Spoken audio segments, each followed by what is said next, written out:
So I'm batting cleanup, Sean. Is that right? Say that one more time. I said I'm batting cleanup. Yep. All right. Good deal. You got to leave the good ones till after lunch so they come back. Yeah, exactly. I'm going to go ahead and share my screen. Just make sure everything's going to look. Yep, that's fine. Andy. Let me make sure you can take over. Not share screen while other participation is sharing. Okay. There we go. Got that changed. You should be able to now. All right. So let me find my presentation.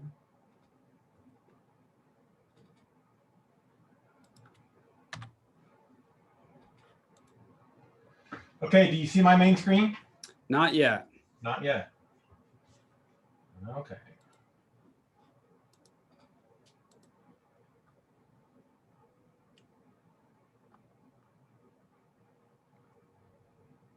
Not yet because it's not 2 o'clock, or not yet because it's not up? Not yet because it's not up. Really? Well, Yes. I shared screen, so what's going on here?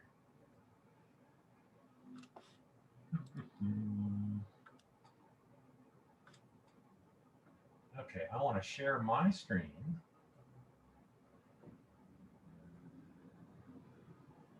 Okay, Sean Allen, I see you.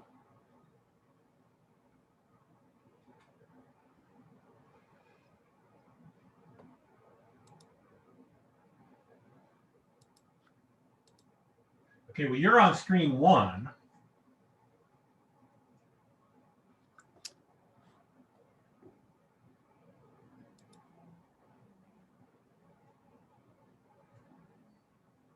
Share screen 2.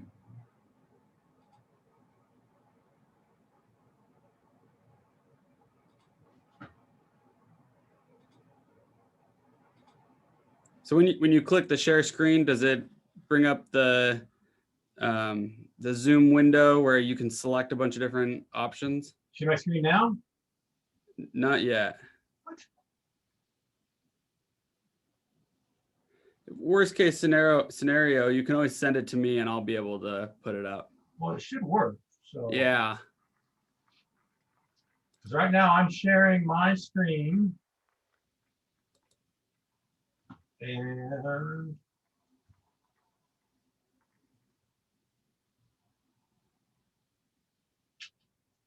so do I have, yeah, I know video, I see that. So do I have permission to share my screen? Yep, I double checked that. Okay, well, I'm going to share it again.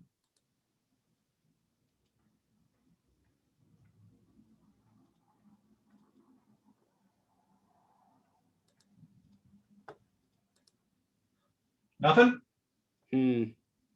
Go ahead and email me the presentation real quick and I'll get it posted up. All right, what's your email? Just first dot last name at WSU. Okay, hold on here. Hey, we still got 4 minutes. We're doing good. New email. So what is it again? Sean.Alexander. I just don't know why it's not working. Yeah, I don't know. How frustrating. So the file that I'm trying to attach is bigger than the server allows. So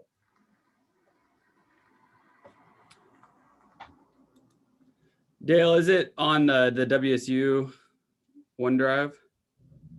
no, it's not. Okay. But I don't know why I can't share. I mean, I see you. And I'm sharing my screens. I'm going to try to, maybe it's a glitch and I'll. If I need to close out and log back in on my end, let me know. So did mine just pop up for you? I see you. And I see your little fourth owners winter school, six slides. Okay.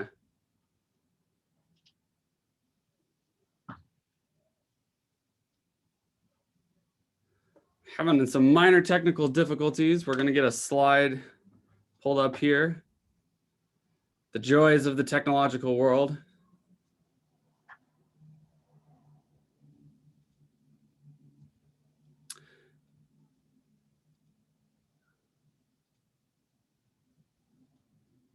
Oh, Got it? I got it. We can see it. Sweet. And then just right click. Yep. Split Yeah. fittings. See it Nice. now? Looks good. We're still 2 minutes early. Look at that. I like it. Nothing wrong, nothing worse than technical difficulties. Right. The magic and the misfortune. Absolutely. Yeah.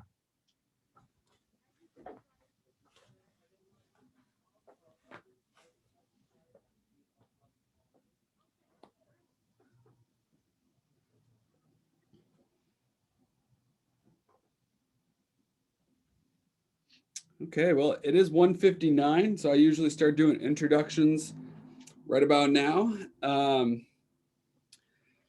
Dale's got his screen up, so I'll just kind of read off some stuff. This is the final presentation today. I know that Andy, potentially on how his conversation is going to be going, is going to be leaving his room up more, which is the panelist discussion room. Sounded like it was a really interesting topic. I look forward to watching that later. So if you are looking to hang around, go check out that one. They might still be running. I'm not entirely sure. Again, if you're not able to view one of the sessions that you maybe you were two that were conflict and you wanted to see both, please contact us and we will make the recordings available for you. This is the final one. Any questions, please put them in the chat. We're going to save them till the end. Please post lots, and we're going to create a frequently asked questions page that we're going to share up on the website. So you can check those out. It'll cover all sorts of topics. And then remember, for one final note, to go to your chat box and switch it from all panelists to all panelists and attendees. And this will make sure everyone can see the questions that you've shared so we don't have to repeat. All right, well, with that, I'm going to pass it over to Dale Whaley. He is a WSU University, wow, I can't even get my own title correct, Washington State University Extension. He works in the weed management program. I think he can talk a little bit more about him, but he has quite the diverse background in invasive species management. So with that, Dale, thank you for coming. All right, thank you guys. Yeah, so my name is Dale Whaley, and I work for Washington State University Extension, and I work with invasive species, including insects, plants, and I coordinate the integrated weed management program here in Central Washington, and I'll talk a little bit more about that later. So what are noxious weeds? Well, they're non-native invasive plants. They have the ability to invade our natural areas and dominate our plant communities. Therefore, they can displace native and desirable vegetation that wildlife species can utilize. They can pose a threat to Washington's environment and our economy. Noxious weeds are generally difficult to control. They are listed by the State Noxious Weed Control Board, and we will define those three classes shortly. And landowner control is required depending upon your geographic region. Why control these weeds? Well, again, these are undesirable plants that compete with plants that we consider desirable. They might be natives or threatened and endangered species. So they're out there trying to use up all the space, moisture, sunlight, nutrients that are out there, and thus just choke out our desirable vegetation. They can have negative impacts to wildlife. I'll show a picture here in a minute. Some of our noxious weeds are poisonous plants to animals and to people, and can threaten animal health and productivity. They can reduce livestock carrying capacity, and they can also lead to increased fire frequency. And we talked about fire earlier today. So here is a picture, a sad picture. This is a hummingbird that got stuck to a weed called burdock. We don't have that one here in the Pacific Northwest. This is out in the Midwest. And this was actually on display in Washington, D.C. during Invasive Species Awareness Week. So I was out there educating some of our congressmen, and I actually took this picture. And so the bracts from this particular plant has tiny little hooks, and it's just like Velcro. So this bird got stuck and died right there on the spot.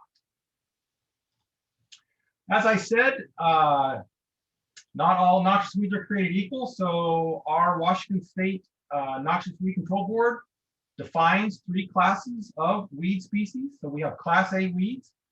These are, again, our non-native species whose distribution in Washington state is still limited.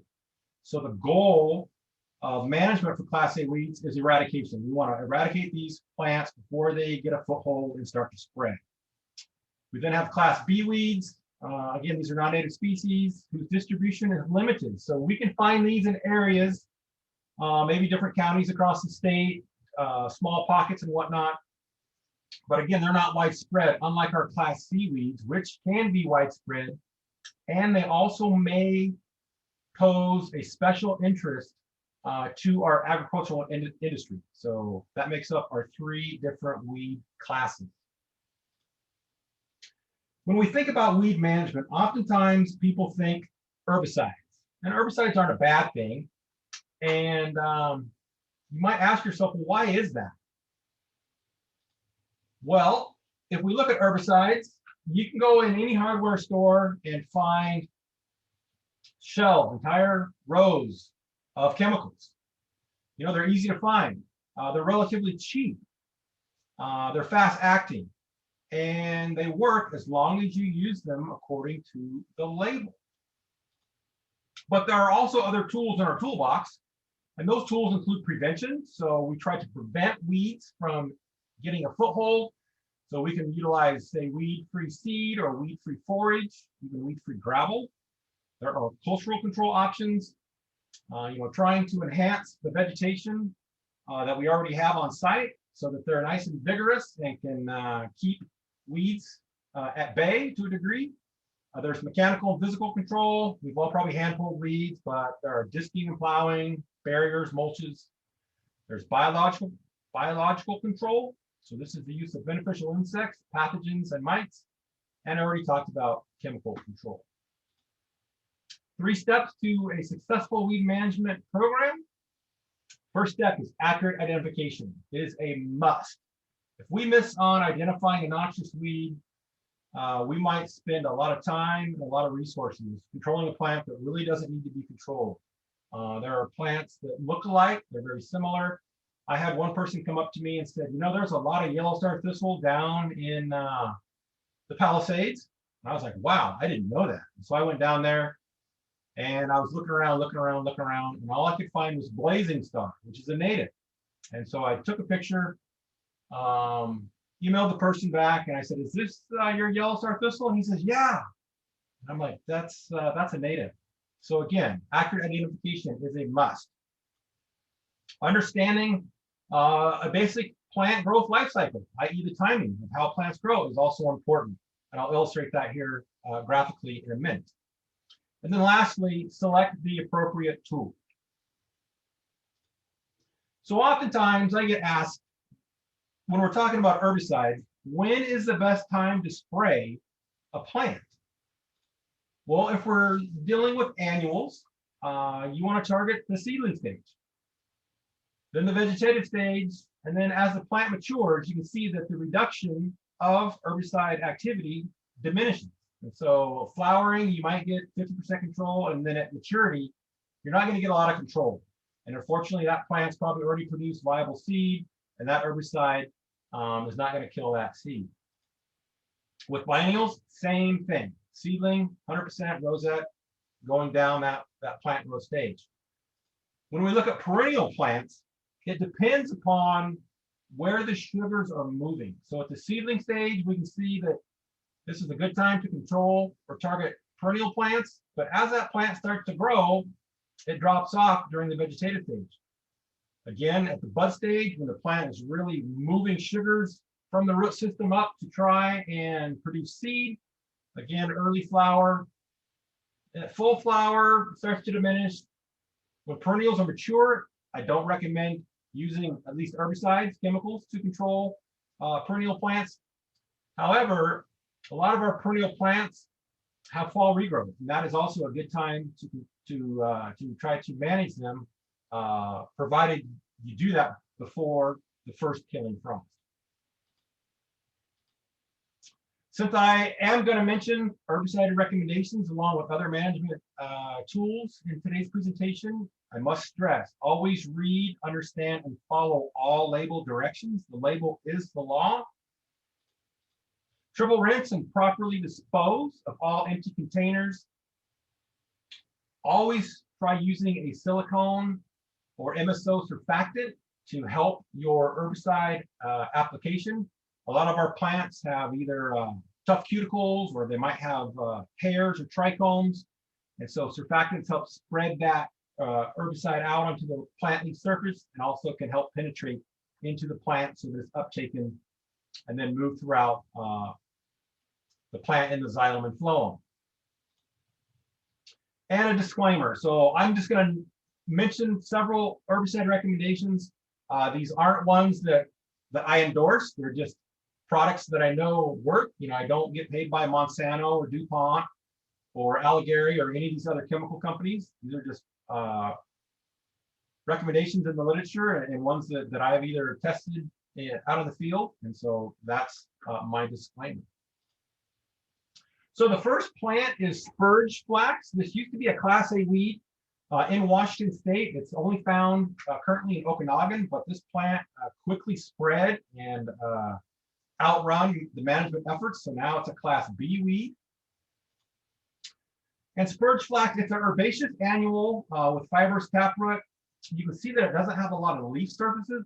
The leaves are alternate and leathery, so a surfactant is really going to be critical at managing this plant. The leaves, again, are small and narrow, and you can see here in the leaf axil, this is where the tiny little flowers appear.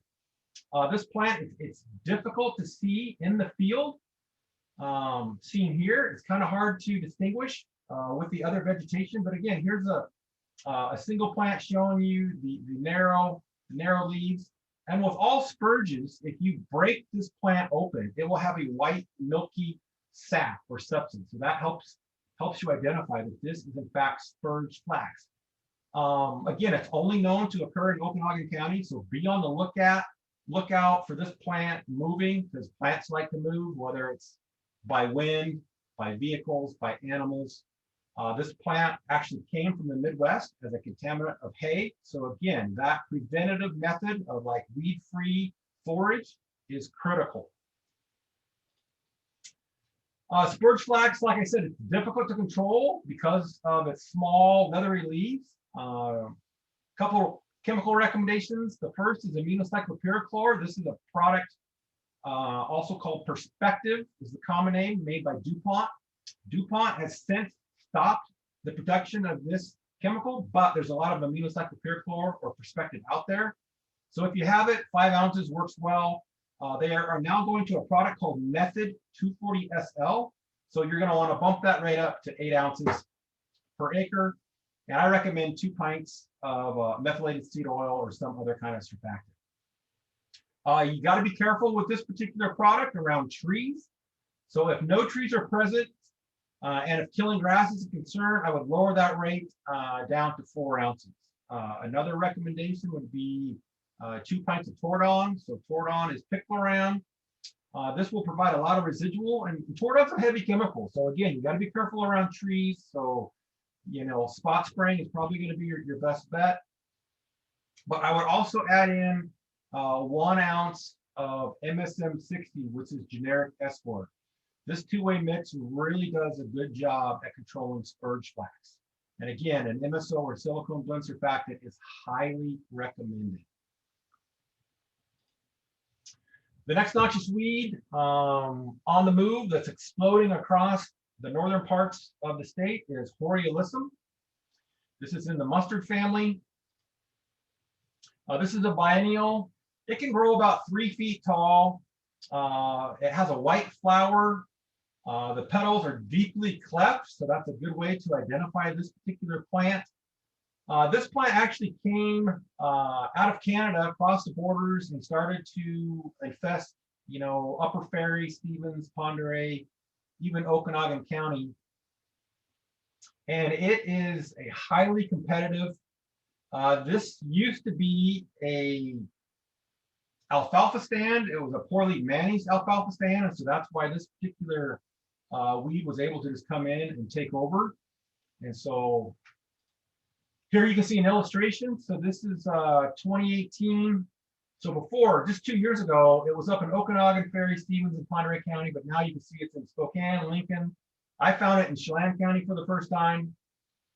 Kittitas, Clicktat, Clark, Clallam, a little bit in Wahkiakum, so, and Pierce. So again, noxious weeds, they don't know boundaries. They didn't stop at the Canada-US line. They're not going to stop at the county line, and they don't care about land ownership.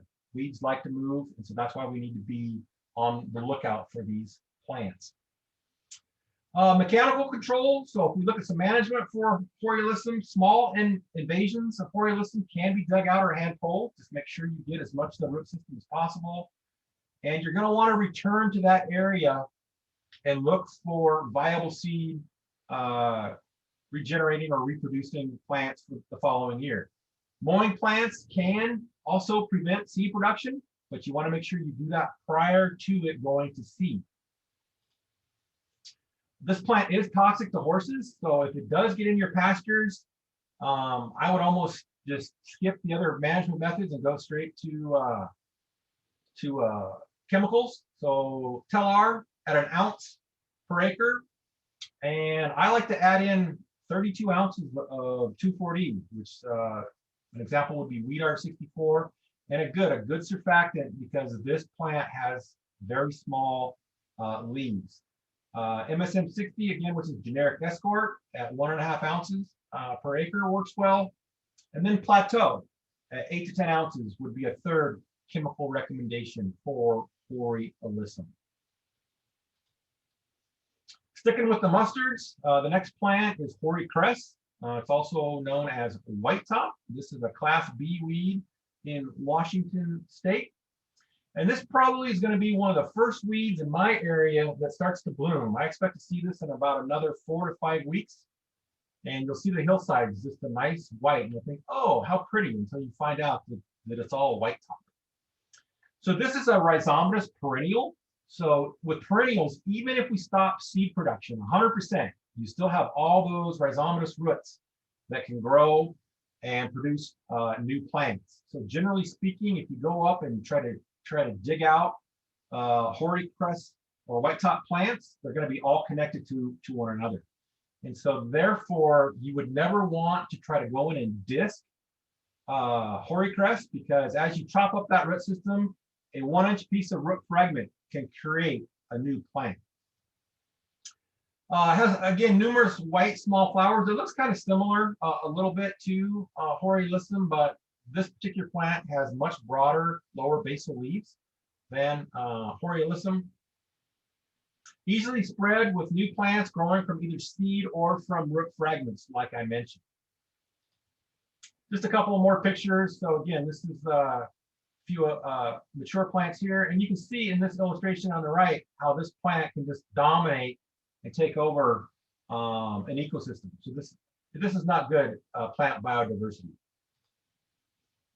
Like I said, usually the first noxious weed to appear and flower in most areas. Early infestations can be pulled, and I should say very early and very small infestations. You've got to get all the root system, especially when you're dealing with a perennial. However, this plant can resprout from remaining roots. So again, you have to get, I can't stress enough, you have to get all of the root system. A couple of herbicide recommendations would be, again, MSM 60 at 1.3 ounces per acre. Works really good on white top. If you can't get a hold of MSM 60, Telar at just 1 ounce per acre. Again, I always recommend a surfactant. So these two recommendations work well and are very effective when applied from bud all the way up to flower stage. And again, since this is a perennial, you can also target it in the fall.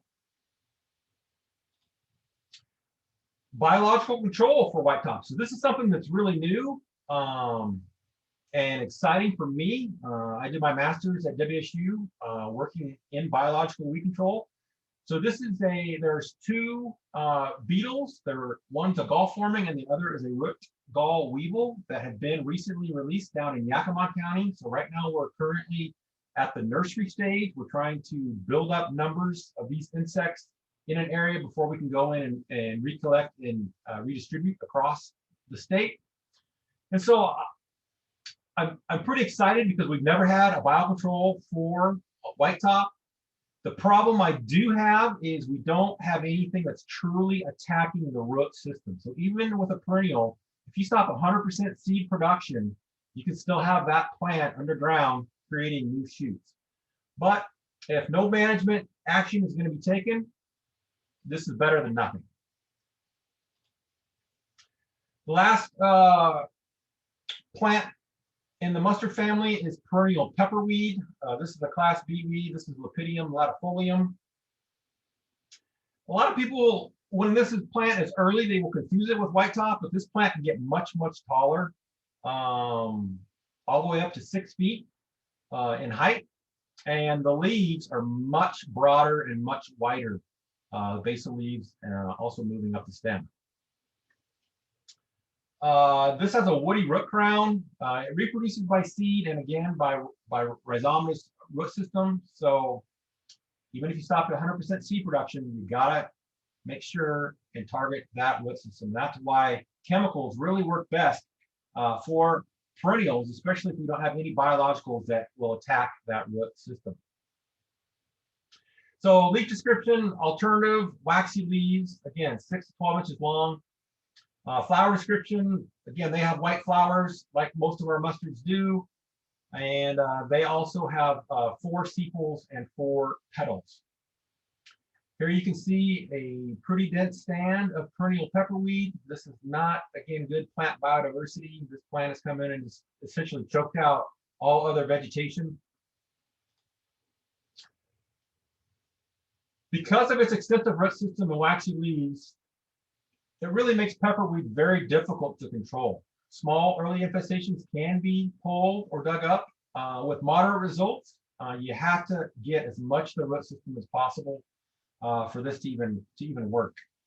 Due to the rhizomes, mowing or cutting will provide little or no control. So a lot of people, they like to mow weeds. It looks good, but if it's a perennial, again, you're not doing much. You're really, what you're doing is taking out any competitive vegetation that you may have had and really giving the advantage even more so to a perennial like pepperweed.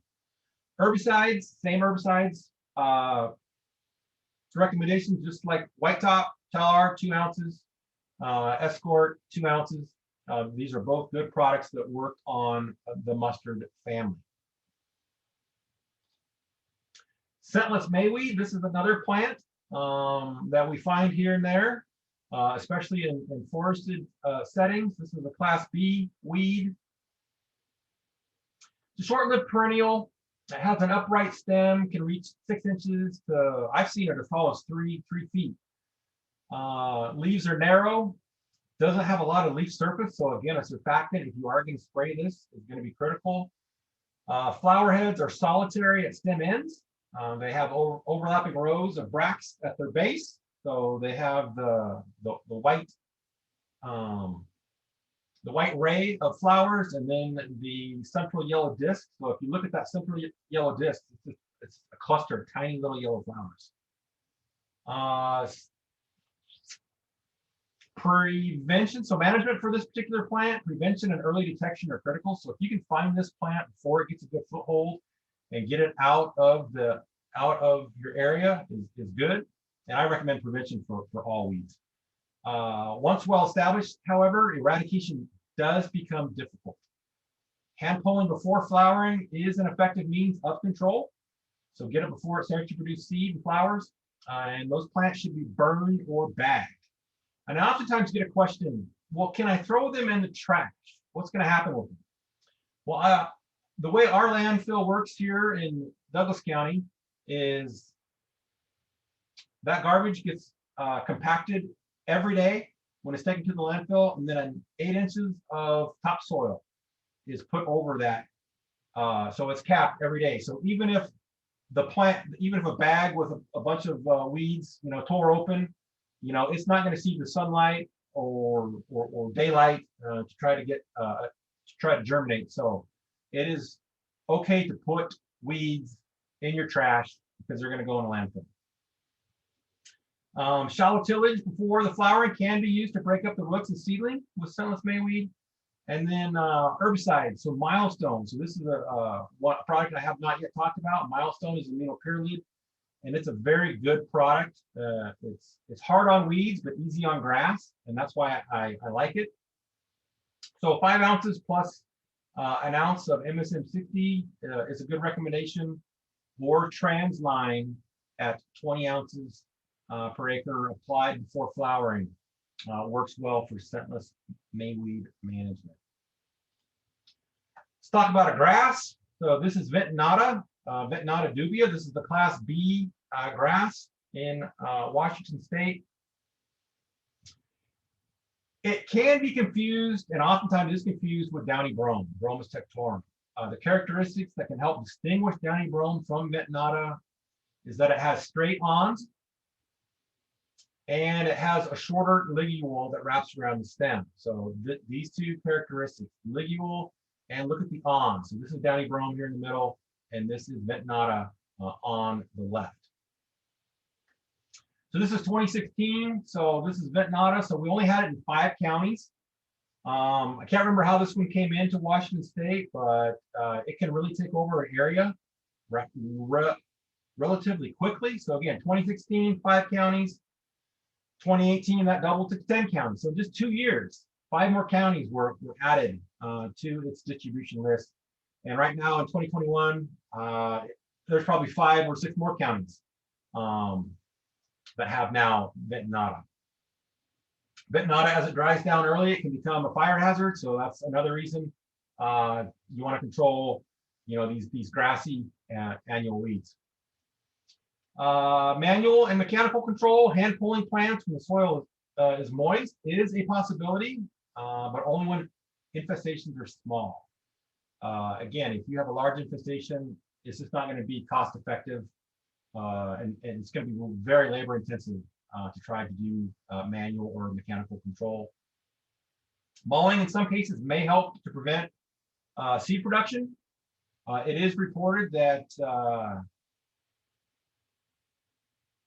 you should not mow it during heading, because this will obviously spread the seed and can tangle up your equipment, which is not good. Cultural control, fire combined with other management methods may help control Ventonata infestations. If you're out using fire as a weed control method, you have to be careful. Flamers or torches, if you get it hot enough, it can kill the root crowns of many weeds. But you want to make sure you watch the weather. You don't want to do this if there's going to be any wind or if low humidity, because you don't want to be the person that caused the next raging fire that we learned about earlier. There are several herbicides that work well on Ventonata. Esplanade 200SC works really well, but you got to watch your plant back restrictions. So Esplanade will tend to carry over in the soil profile, so it has long residual. So that's why I say watch for your plant back restrictions. Imazapyr, so products like Arsenal, Stalker, or Chopper at 1 pipe per acre during the fall works well, but this is non-selective. So again, you need to be careful. Imazapic, so a product called Plateau at 6 ounces, works well in the fall. And then glyphosate. So even though glyphosate, is non-selective, you can use a non-selective herbicide selectively. We call it spot spraying. Or if it's a small infestation of a plant, doesn't necessarily have to be Ventonata, you go in and sponge, or maybe even use a wick applicator if the noxious weed is taller than any of your desirable or native grasses. So you would probably want to do this in the spring treatments. So early, as soon as you see green, you would want to use glyphosate for Ventonata control. Houndstong. This is Cineglossum officinale. This is a class B weed.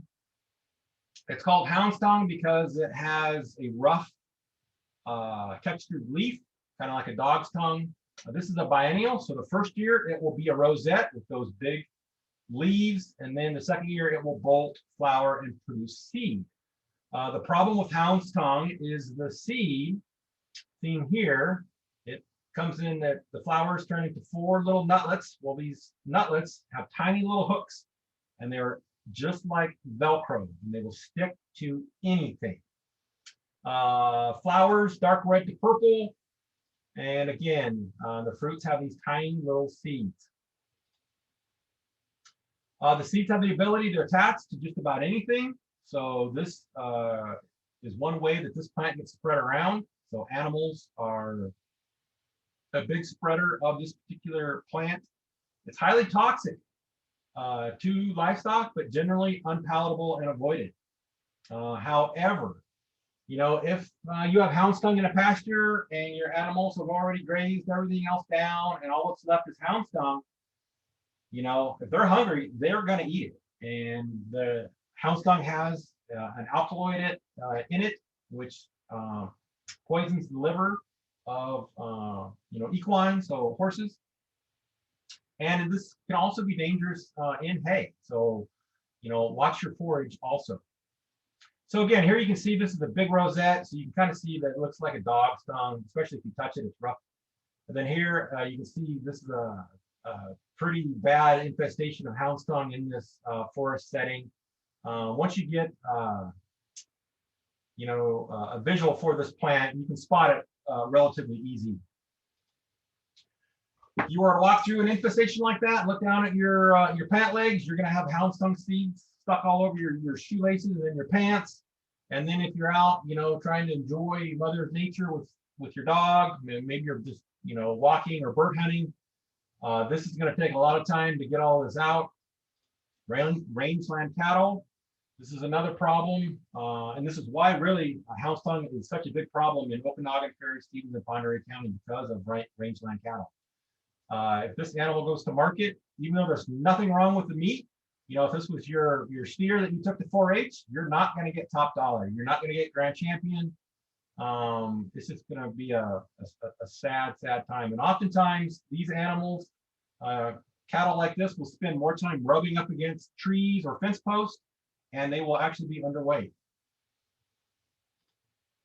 Mechanical control. So let's look at some management options. Plants can be pulled and dug out. Just make sure to remove as much of the root as you can. Rosettes can also be cut. And just make sure to sever that root crown below the root surface. So a shovel, a pointed shovel, you just pop those right out of the ground. 1 to 2 inches below the soil surface is an effective at controlling small infestations. So I always carry a shovel when I'm out doing field work, and every now and again I'll come across a hound stung plant, and I'll pop that and just get it out of the system. Cultural control, reseed problem areas with grasses and other competitive plants, like native perennials to provide competition. And if you have an area that has a lot of hound stung in it, try not to graze that. One, because it's toxic to grazing animals, and 2, because they have the propensity to move the seeds around. Herbicides, Tordon at a couple of pints per acre. I like to throw in an ounce of Telar and a really good surfactant to control hound stung.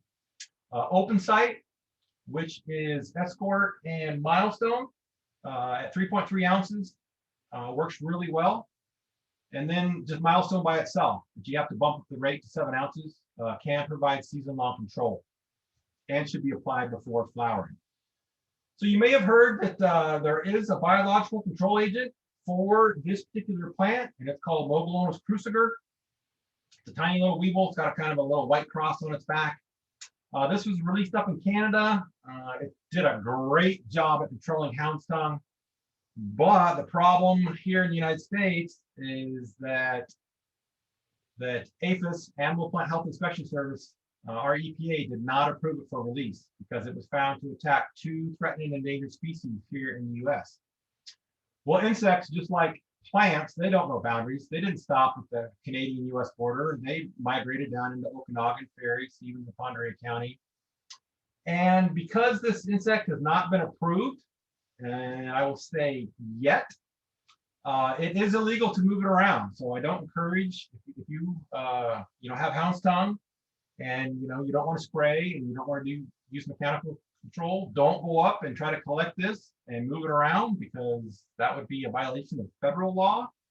And I think federal prison would not be a fun place to be in. And I want to stress yet, because they've actually gone back to the drawing board and are looking at the host specificity testing that must take place with any biological control program, because we want to make sure that an insect or pathogen that's brought in is not going to attack a threatened and endangered species, or a native, or something that's economical, something that's a crop, alfalfa or wheat or whatever. And so they're going back to the drawing board to determine, is this insect truly not host specific? And so to be determined. Another plant, another noxious weed in that Boraginaceae family is annual bug gloss. This is an annual, so really what we want to try to target is seed production. We want to stop that. This has very hairy stem and leaves, so if you're going to hand pull this, make sure you put gloves on. It's very similar to Coast Fiddleneck, which has an orange flower, and again, you want to make sure you have gloves. But flowers are arranged in a spiral, often branching clusters at the tips of stems, and then straighten at maturity. So this is a classic flower structure for annual bug gloss. So you can, once you get a search image for this, you can find this pretty easily. Leaves are alternate, slender and lance-shaped, and again have coarse hairs. So a surfactant is going to be necessary for good chemical control. Plants can be easily pulled. Flowering plants should be bagged and or burned. Generally, it doesn't tolerate cultivation very well. And some herbicide recommendations, Telar plus 2,4-D with a good surfactant works well. 5 ounces of Perspective or 8 ounces of Method 2,4-D-SL works really good if there are no trees.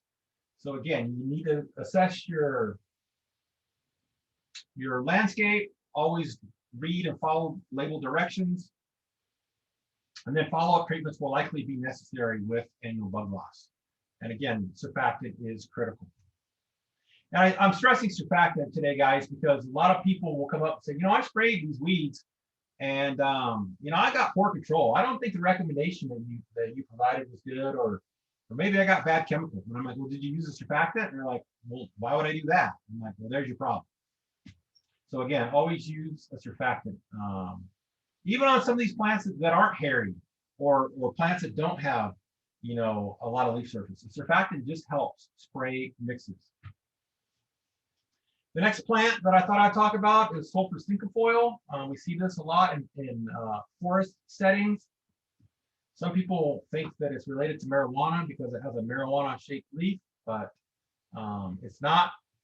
It's actually a member of, and it's related to strawberries. And this is one of the reasons we don't have a biological control for sulfur cinquefoil, because it's so closely related to a crop of a plant of economic value. But this is a perennial, so even if we stop seed production, we still have that root system to worry about. Flowers are found on flat-topped inflorescences. Flower colors are yellow. They have five petals with a dark center. Leaves have 5 to 7 palmately arranged leaflets, seen here. Again, kind of looks like a marijuana leaf.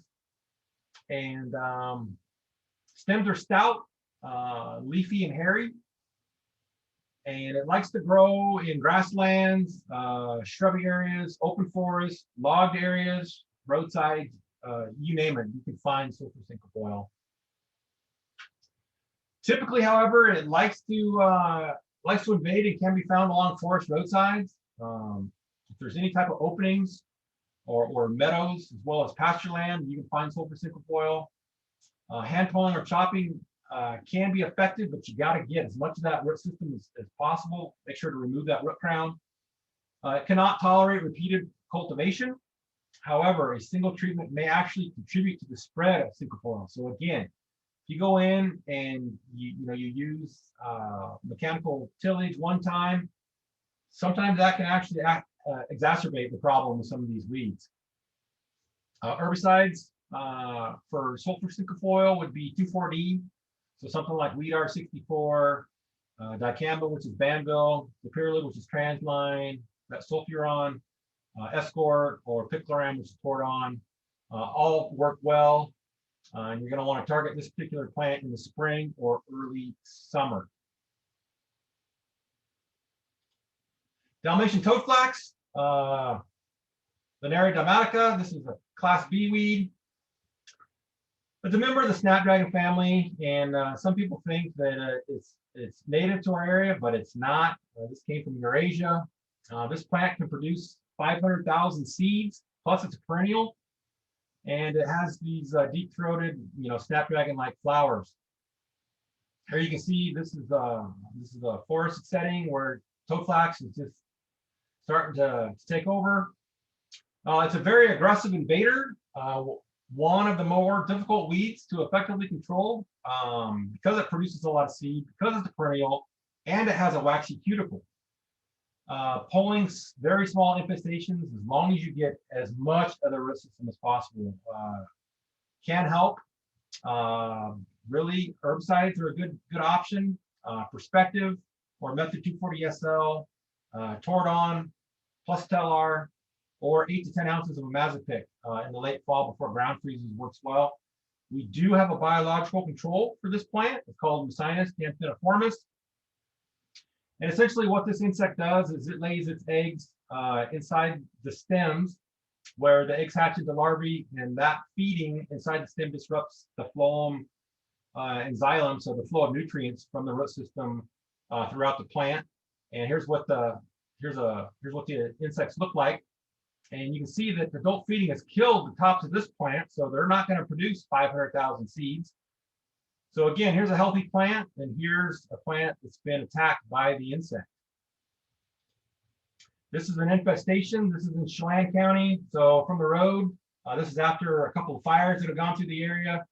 Toadflax came in, and literally as far to the top as you can see is Dalmatian toadflax. So this is not good. You're not going to come in here and hand pull or mow or anything. Aerial spraying is going to be, not cost effective. It's going to cost a lot of money.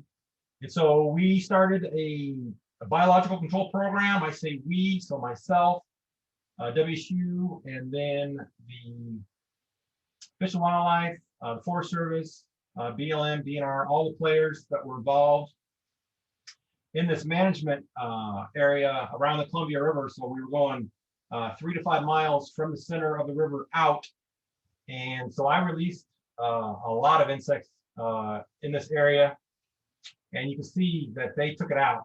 So all the way to the top, toadflax is gone. So like I said, I studied biocontrol for my master's, and it's a great tool when it's an option. Common St. John's wort. This is an upright perennial, so even if we stop seed production, we still have that root system that's a problem. It has a yellow flower, 5 petals. Leaves are oppositely arranged on the stems. They're narrow, lance-shaped, generally 1 to 2 inches long, and you can also hold the leaves up to the sunlight, and you'll see tiny little holes. And so that's a way to identify this particular plant. Here's an illustration showing you that, these tiny little holes in the leaf. But again, this can be an aggressive invader. This was a field, a nice grassy field, but St. John's wort came in and took over. Typical invader of forest roadsides and stream corridors. Mechanical methods of control should only be considered an option for new or very small infestations. This plant really readily regrows from its rhizomes. And so again, tillage would not be recommended for this particular plant. Regular tillage, and when I say regular tillage, that means tillage again and again and again. You wouldn't want to come in and try to till one time. You're going to exacerbate the problem. There is a biological control for this. It's a leaf feeding beetle. It tends to work well, but it's cyclical. So 1 year it can be in an area, you come back expecting to find it again, it's gone. But the St. John's wort comes back from the feeding damage. So it's just like, well, where did they go? And it's something we don't know. And so I oftentimes recommend herbicide applications. So MSM 60 at 1 1/3 ounce or Milestone at 5 ounces plus 1 ounce of MSM 60 works really well. Applied at bud stage or on fall regrowth. Yellow star thistle. So this is an annual. We want to stop seed production. The problem with star thistle is it has these long straw-like spines that can go right through your pants. And it's a nasty, nasty plant. It's also toxic to horses. It's a bigger problem down in the southeastern part of the state. But I have found it in Chelan County, Douglas County, Okanagan, Ferry, Kittitas. And so it's something that we need to be on the watch for. Really, the biggest problem with star thistle is seed viability. Seed can remain viable in the soil for 15 or 20 plus years. So even if you successfully think that you got this under control, you're gonna have to go back and make sure that this doesn't come back from viable seed. Here's a big healthy plant here, but here's one that's 2 fingers tall. This will probably produce maybe 1 or 2 seeds. So you gotta be watchful for these noxious weeds. This is actually considered one of the world's worst noxious weeds. Again, it's toxic to horses, it causes chewing disease, but our beekeepers actually like this plant for bees. It provides kind of a different flavored honey. And so that's a battle that's been going on in California and other areas for quite some time. Mechanical methods such as hand pulling or grubbing can work because, again, we don't have to worry about the root system. This is an annual. All we need to do is stop seed production. Herbicides, Tordon because it has long residual, or Milestone at 7 ounces plus 4 pints of 2,4-D at flowering. 2,4-D, if added to a tank mix, can actually help suppress seed development. Diffuse knapweed is another one. You're probably familiar with this plant. This was brought in as a contaminant of alfalfa, actually contaminant of hay, excuse me, back in the early 1900s. It's a biennial, so it's a rosette the first year, and then bolts the second year. Generally has white flowers, but it can hybridize with other knapweeds and can actually have a lavender colored flower. So don't just go by flower color to try to identify your knapweeds. If you look at the bracts, it will have a long terminal spine compared to some of the other knapweed species. So this is critical at identifying knapweed. And you can see as this plant dries down, it becomes a late season fire hazard. So, lightning strike, somebody without a catalytic converter or a careless cigarette, and you have your next wildfire. This is spotted knapweed. They call it spotted knapweed because the tips of the bracts are spotted, kind of darkened, but they will have a small fringe of spines on the individual bracts and will not have a long terminal spine. So that's how you tell the two apart. This is a perennial and can grow up to 5 feet tall, produces a lot of seed. And one of the problems with this plant is it is aggressive. So you can see that it's overrun this meadow. It used to have a lot of grass, a lot of really nice vegetation in here. And this plant is displacing all of that.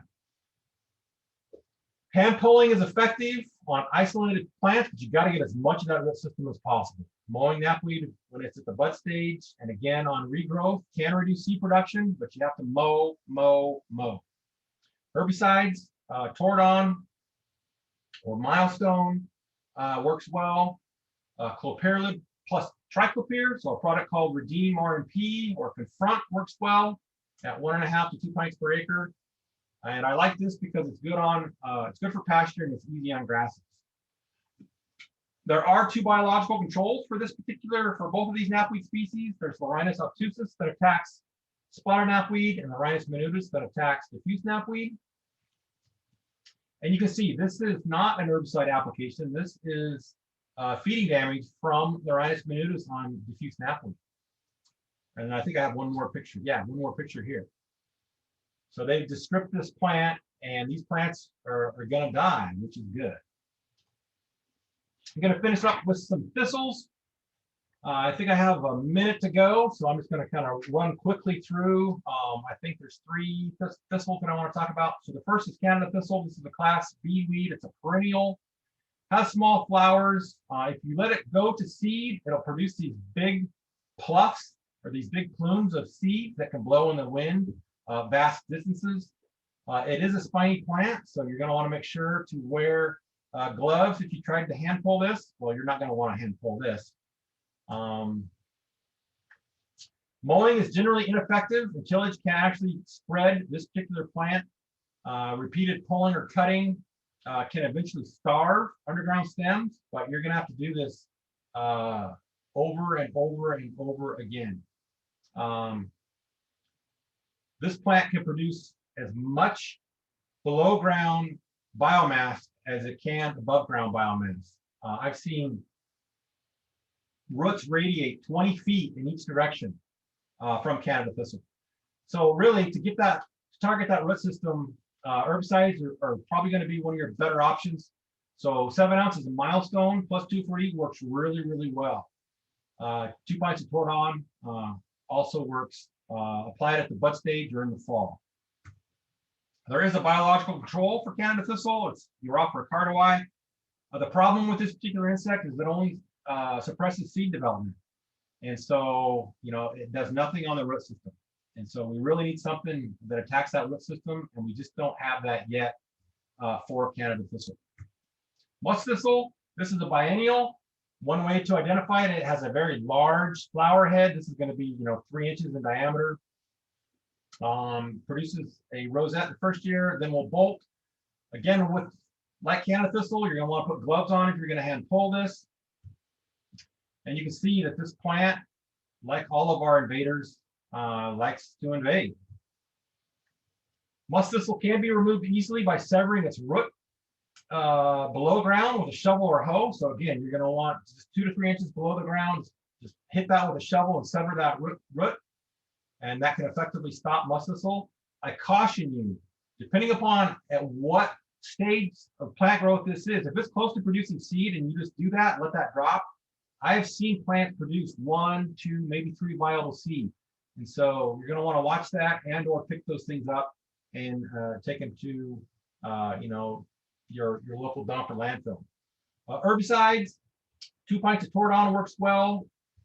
7 ounces of milestone also work well. I recommend adding 2,4-D with either chemical recommendation. Last of the 2 thistles is Scotch thistle. So this is a biennial. This plant can get tall. I found a single Scotch thistle plant last year on my way home from work, and I probably driven past it 100 times, and then I just realized that's Scotch thistle. How it got there, maybe a bird, but this has a wavy midrib along the stem, so that's one way to identify it. Plus, it has all these spiny tip bracts, but it also has kind of a cottony, hairy trichomes that grow on the basal leaves. So that's ways to identify this particular thistle. Herbicides for this would be, again, the same ones as for Canada thistle or for musk thistle. Tordon or milestone works well. Bull thistle, so this is the final thistle species I want to talk about. This is a biennial. Again, produces large flowers. Stems are spiny, somewhat winged. Leaves are very hairy. So if you're going to want to spray this, you're going to want to add a surfactant. If you're going to want to hand pull this, you're going to want to have gloves. This is the least competitive of the thistles, bull thistle. So the other 3 that I talked about are more competitive. Individual bull thistle plants can be easily removed by cutting below the crown with a spade in early spring. Bull thistle will generally not survive under crop rotation, so because it cannot tolerate tillage. Herbicides, same recommendations. You'll just want to make sure to apply these at the bud stage, preferably during the rosette stage, or fall applications can also be very effective. Just wanted to touch on hawkweeds. These are the last two weeds I'm going to talk about because they are on the move in the northeastern part of the state. And I actually came across orange hawkweed. I was driving up the Antioch Valley, and I saw this orange plant, and I was like, "There's no way, it can't be orange hawkweed." So I turned around, looked at it. Sure enough, it was, and I'll tell you how to recognize it here in a second. And I spoke to the landowner, and I said, "Can you tell me anything about this orange plant, this orange flower plant that you have growing?" She said, "Yeah." She said, "I got this native seed packet, and I just threw it out there, and this came up in it, and I don't know what it is." And so I got a hold of the Chelan County Weed Board and notified that they had one orange hawkweed plant in their county, and I knew where it was, and they couldn't believe it. But this is the showy perennial. It's a pretty plant, let's be honest. But it spreads through seeds by stolons and rhizomes, oftentimes forming very dense infestations. It has hairs on the stems. So unlike our natives that do not, this is one way to identify orange hawkweed. There's a close-up of those hairs on the stem. And that's how I was able to make sure that it wasn't a native hawkweed and it was in fact our non-native. But you can see it invades roadsides, and here's a meadow that was just overrun by orange hawkweed. We also have yellow hawkweeds. And again, it can do the same thing. Be a big problem. Because we have so many native hawkweeds in our area, there is a key to identification of invasive and native hawkweeds. It's produced by Linda Wilson. This came out in 2007. But even though it's an older publication, this is still a really good guide to identifying the differences in our hawkweed species. So if hawkweeds are a problem for you, I recommend this publication. Due to their ability to spread through seeds, stolons, and rhizomes, like I mentioned, mechanical methods are going to really be limited to their being effective. So herbicides are what we target with these particular plants. So 5 to 7 ounces of milestone works well, or 20 ounces of transline with a good surfactant works well. And try to encourage competition. This plant doesn't do well with heavy competition. So communication, if you have any questions about a weed ID, contact myself either by phone or by email. I'm happy to help. You can utilize your county noxious weed control board or your WSU extension office for more information. And if a plant or a group of plants looks unusual or out of place, get a sample or take a picture and bring it in. New invaders are bound to show up, and we need to catch them early. So EDRR, early detection, rapid response. And here's an example. So this is down in East Wenatchee, and this is on my way home. And I looked over, and in the median was this single Dalmatian toadflax plant. So the nearest Dalmatian toadflax plant is probably, I don't know, 30 miles away. And I'm like, how did this plant get here? And so I went ahead and popped it with a shovel and then put it in a bag, made sure I got all the root system. And I've watched this area for a couple of years. Nothing's come back. So again, early detection, rapid response. With that, are there any questions? I believe I'm at my time. And this is my contact information. Again, if you have questions about weeds, weed management, biocontrol, if you want an insect identified, I am an entomologist. And so I welcome emails, phone calls. And with that, I'll take any questions. Thank you very much, Dale. That was a great presentation. Okay, thanks. Is there, besides having this video available and seeing this presentation, is there a really good document that's been written that kind of gives all the information across all the species like you've talked about today? There are a couple of manuals that have been put out by, I'm just grabbing one right now, put out by USDA, and they are in conjunction with Forest Service Health Management. Unfortunately, we don't have manuals for all noxious weeds. We have a lot for the knapweed. We have one for toadflax, one for the exotic thistles, for rush skeleton weed, which I didn't talk about today. Universities, other, universities, land-grant institutions, or colleges can have information about various noxious weeds. And so internet searches can help. I recommend and carry around Weeds of the West. That helps to identify plants. If you're out there and you're like, oh, what is that? Is that a bad one or is that a good one? And a great example for our area is somebody took a picture of Dalmatian toadflax and put it on our phone book.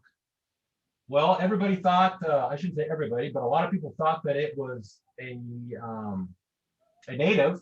And so I actually came across two little old ladies that were digging it up, and they were going to transplant it and put it in their garden. And I was like, do you realize that's a noxious weed? And they're like, oh, well, we saw it on the phone books and we thought it was an okay plant. And so awareness is key. And so, yeah, the other thing that I would recommend is go to your county weed board. They generally will have a list of plants and or pictures. We also have a state weed board that lists all the Class A's, Class B's, Class C's, talks about identification, talks about some of the management. Not so much herbicide recommendations. You'll have to get that from somebody that has a license, like myself, that can actually legally provide chemical recommendations. But yeah, those are all options to get information. Great. So there's been a lot of questions coming in now. First one off the bat is, for Tordon, does that require a professional license? I know it is. Tordon is restricted use. Okay.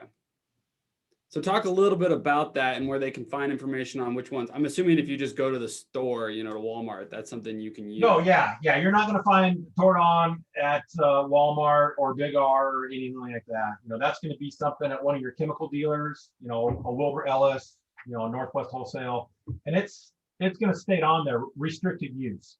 Okay. And they're going to know, if you're going to try to buy it, they're going to want your license. Good question. There was a couple things in. I know somebody asked about cheatgrass.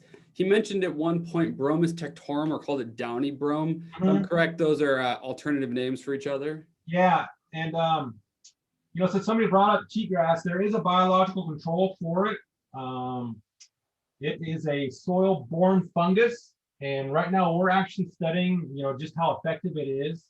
But it does target cheatgrass, and so there may be some hope, in the future. So can you talk a little bit about the methods that you guys use when you're testing a biological control agent to make sure that A, it's effective, Sure. B, it's not impacting other species or remaining in the soil or the site? Yeah, that's a great question. I get that one a lot. So in order to start a biological control program, researchers first determine the plant's native origin. So, if you look at our noxious weed list, 95+% of those species are non-native. They come from Europe, Western Asia, Northern Africa. They were introduced when the settlers left the old world and came to the new world. And so researchers will go over and will collect all the insects or all the pathogens associated with that plant. And then they will start to screen them. So they'll do that through host specificity testing. So they'll either put them in cages with the host. They'll put them in cages with the host and another plant that might be closely related. They'll put them in a cage with several different plant species. They'll transfer gravid or mated females on the plant to see if they can oviposit eggs into the plant. They will transfer larvae, see if larvae survive on the plant, and so forth. And so they'll do all this to determine, is that insect going to be host specific? Because, we don't want to bring in something that, it attacks, knapweed, and it also attacks cherries. That would just be terrible. Or it attacks, you pick your favorite, native flower. And so, it now takes 20+ years probably to get something licensed, and costs, I don't even know what the cost is anymore. Before, back in the 60s, late 60s, they didn't really hammer host specificity testing. A great example is with the thistles that I talked about. There is an insect called Rhinoceros conicus, and it's a seed feeding weevil. And they knew at the time that it wasn't that host specific. It would attack threatened and endangered, or it would attack native thistles. But they at the time thought, well, we have to have something. We just can't have Canada thistle just run amok, And so they went ahead and introduced it. In today's standards, that insect would have never been approved. Great question. Yeah. It's a lot of questions coming in. People have got people can email me if I don't get to them all. Email me. Right there's my email. I will answer them. Yeah, so this was the last presentation, so I'm just gonna kind of go until Dale, you're tired, and then we'll get the rest of them put up. But we're not. Yeah, go ahead. Read some more. Sure. So there's been a couple questions specifically around Tordon, but just in general, can you talk a little bit about planting seedlings after spraying? What's a good timeline there? Yeah, that's a good question. So some of our chemicals like Tordon has residual. So what that means is, you have to look at the half-life of the product. So if you spray Tordon and it has let's say it has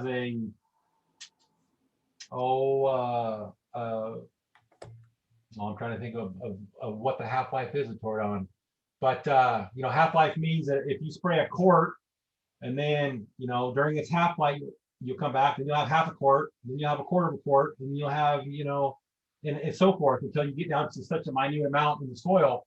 But Tordon has a lot of residual. And so you can expect to get 1.5 to 2 years residual with Tordon. So if you're spraying that, you really have to be careful with coming in and reseeding. If that's going to be a part of your management strategy, and I do recommend a reseeding. Oftentimes, we'll focus great on the control, whether it's biological or chemical or mechanical or whatnot, and then we stop. Well, what's going to happen? Either, you have viable seed in the soil that's going to come back, or maybe some other more aggressive invader is going to come in and take over. And so, yeah, it comes back to prevention.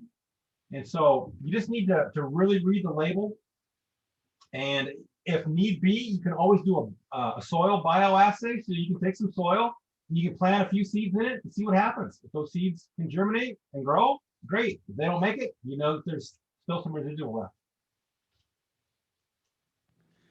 All right, so there's been some questions about the difficulty of getting a hold of biological control agents. Do you know any resources on where people can look for those, or the consistency there? Yeah, so depending upon where you're at, so there's the statewide coordinator for our biological control weeds program is Jennifer Andrews, and she's over there in Pierce County. And again, she has statewide responsibility. I myself am just target Douglas, Okanagan, Chelan, and Kittitas counties. I used to do work in Yakima and Klickitat, but my assignment got changed. And so we also used to have Dr. Gary Piper out of Pullman, who ran also a statewide program. He's actually who I did my master's with and who I learned about biological weed control. I actually studied the weevil, the Rhinus minutus that I talked about earlier. And so between myself and Jennifer, those are going to be your two best bets. Myself in the counties that I cover, and then Jennifer statewide. Awesome. There was a comment about a central list of weed spray services for rural areas. Are you looking? I think the question is around a list of where people could go to get spraying done. So contractors probably, and that would probably vary if you're small or large scale. Yeah. So in our area, I have a list. So when I say our area, my area is Douglas and Chelan County. So I have a list of vendors that I can give out to people. But I wouldn't know who to recommend for any other county in the state. I mean, I just don't know. You would have to contact your local noxious weed control board. They might be able to spray for you, or they might know somebody that would be a vendor. Right. Someone was asking about hemlock. I think they're referring specifically to poison hemlock, and identifying that compared to the other carrot family plants? Yeah, so if they're talking specifically about poison hemlock, so the best way to identify poison hemlock is, when it's young, it's going to look like parsley. It's going to look like any other member of the carrot family, and it's not parsley. It is poisonous. There are instances and records of people dying from it. But as that plant matures, you'll start to see purple lesions or spots on the stem. And so that is a great way to identify poison hemlock. The other thing that I will mention about poison hemlock is even if you go out and mow it and still have a bunch of stalks that are sticking up, those stalks are still poisonous. And so I had a landowner here that had some poison hemlock. They went and mowed it. It was around a creek area because hemlock likes wet feet. It likes wet soil. And they thought it was okay to turn the cows in because they mowed it down. They knew that it was toxic, but they didn't realize that toxic substance was still in the stems, the mowed stems. And so some cows went in, ate that, and they called me up and said, I got 5 dead cows on my front porch. And I said, well, let me come out. And yeah, it was mowed hemlock. So yeah, that's how to identify it. And that's one thing to be mindful of is even if you cut it and piled it in a pile, it's still toxic. Yeah, that's been a tricky one. And I know there was a couple other popular plants that kind of made the news cycles for being toxic when people touch it. And I think those are the ones that scare a lot of people. Yeah. Are there any? Oh, go ahead. I was just going to say Western water hemlock is very poisonous. What's the other one? There was one that was showing up in hay that was coming out of Grant County that killed several horses a couple of years back. I'm trying to think. Oh, common groundsel. Yeah. So yeah, there's a lot of plants that are toxic. So yeah, something to be concerned about. So somebody had a question about ground soil conditions. Is there any effect?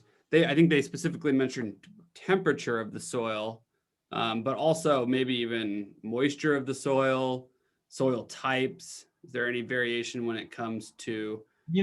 What I recommend people is if they're going to go out and they're going to spray. I mean, let's talk mechanical control first. If you're going to go out and they're going to dig or handful. If the ground's moist, you're going to get more root system than if it's dry and hard as concrete. If mechanical control is your method and it's a small area, go out and wet the soil. I do that for puncture vine. Puncture vine's an annual, and if you can get that taproot, then you solved your problem. As long as you still have to watch for any viable seed. But yeah, I go out and I wet the soil. For herbicides, what I recommend is that the plant is actively growing. So it's physically moving, sugars through the xylem and phloem, so that if it is a perennial, you're going to get that herbicide down into the root system. So yeah, the plant has to actively be growing. If you know that there's going to be a hot spell, the temperature is going to get really, really hot, plants can shut down. They can close their stomata and not uptake product or chemicals. And so be mindful of that. I've had people spray, when it's 100 degrees out, and they just get very, very poor weed control. And that's the reason why. So there was a question here about preferred herbicide for mullein, and I want to expand the question and ask about some of the science or stuff around using grazing as a method of controlling weeds, especially. I know mullein is kind of common all the way across the state, but we really see it in forest harvesting. Yep. And so is there any science around post-forest weed management? Yeah, so grazing is another great tool. I didn't talk a lot about grazing. There's cows, there's horses, there's sheep, there's goats. Certain species will like certain plants. And some of these plants are toxic. They might be toxic to equine. So horses might be susceptible, whereas the others are not. So you really have to to be mindful. And that's why early on, I stress know your enemy. You have to be able to make sure that you have your plant identified correctly. And then once you know what you got, then you can go do a little bit of search, a little bit of research, and find out more about the plant. Is it going to be top? Can I graze?